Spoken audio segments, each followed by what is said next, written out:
조 드레박 신부의 영적 일기, 모든 것이 가능함을 믿습니다.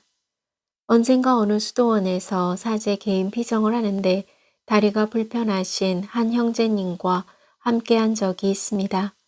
그 형제님과 미사를 봉헌하면서 요즘 어떤 기도 제목에 지향을 두고 기도하십니까? 라고 묻자 그 형제님은 이런 말씀을 합니다. 신부님, 제가 한 다리로 살다가 너무나 힘들 때 이곳에 와서 이런 기도하고 하느님께 위로받고 돌아간답니다. 주님, 한 다리로 버티며 살다가 절망하지 않게 해 주십시오. 아멘. 그러면서 오래전에 나왔던 높은 곳의 사슴처럼 이란 책을 소개해 드렸습니다. 비록 절름거리는 아픈 다리를 가졌지만 목자께서 힘을 주시니 사슴처럼 날랜 다리를 얻어 사랑의 왕국, 즉 천국에 도달할 수 있는 아름다운 이야기입니다. 그러므로 믿는 이들에게는 모든 것이 가능합니다. 아멘. 오늘 복음을 보면 벙어리 영이 들린 아이가 나옵니다. 벙어리 영이 아이를 사로잡기만 하면 거꾸러뜨리고 그러면 아이는 거품을 흘리고 이를 갈며 몸이 뻣뻣해집니다. 그 아이 옆에는 율법 학자들도 있었고 예수님의 제자들도 있었습니다. 그런데 도움이 필요한 아이를 앞에 두고 아무도 도울 수 없었습니다. 물론 벙어리 영이 들린 아이 곁에는 아이의 아버지도 있었습니다. 이 아버지의 마음은 얼마나 아팠을까요? 그러자 예수님께서는 믿음이 없는 세대야 하시면서 아이를 데려오라고 하십니다. 아이는 땅에 쓰러져 거품을 흘리며 뒹굽니다. 몇 년째 아이가 해왔던 일이고 아버지는 또다시 가슴이 답답하고 아픕니다. 그런데 아버지는 아이와 예수님을 바라보며 어쩌면 이분은 내 아들을 살려주실지 모른다 라는 느낌에 사로잡힙니다. 그래서 아이의 아버지가 예수님께 말합니다. 이제 하실 수 있으면 저희를 가엾이 여겨 도와주십시오. 아버지의 말 속에는 저 아이만을 불쌍히 여겨달라는 것이 아니라 저희를 불쌍히 여겨달라는 말입니다. 한마디로 아버지는 아들과 하나였던 것입니다. 예수님께서는 그 아이의 아버지 말을 들으시고 안타까운 마음이 드시어 이렇게 말씀하십니다. 하실 수 있으면 이 무슨 말이냐?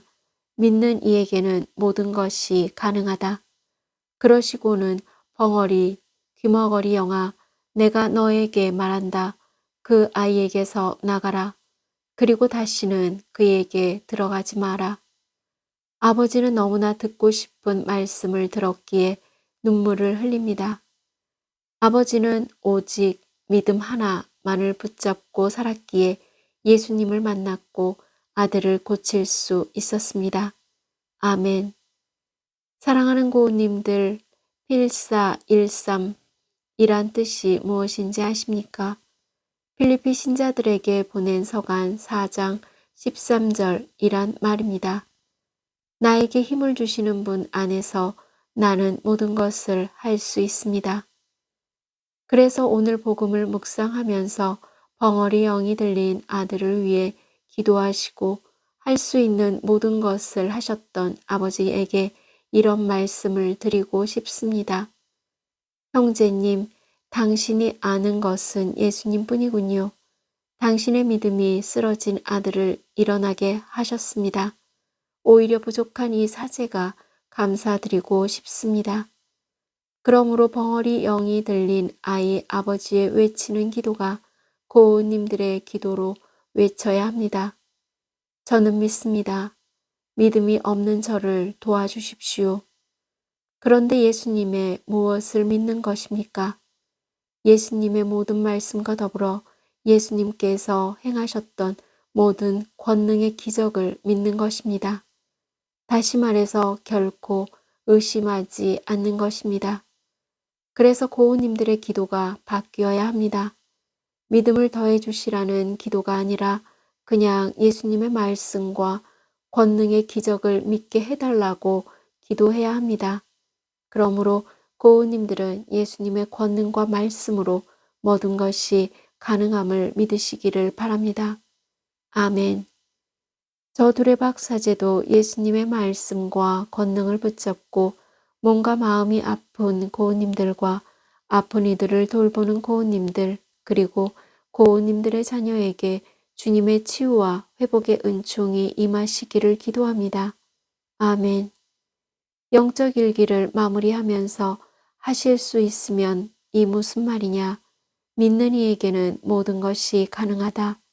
라는 말씀을 기억하면서 고우님들이 오직 하나 예수님의 말씀과 권능을 믿고 치유와 회복의 은총을 누리시기를 주님의 이름으로 강복합니다. 아멘.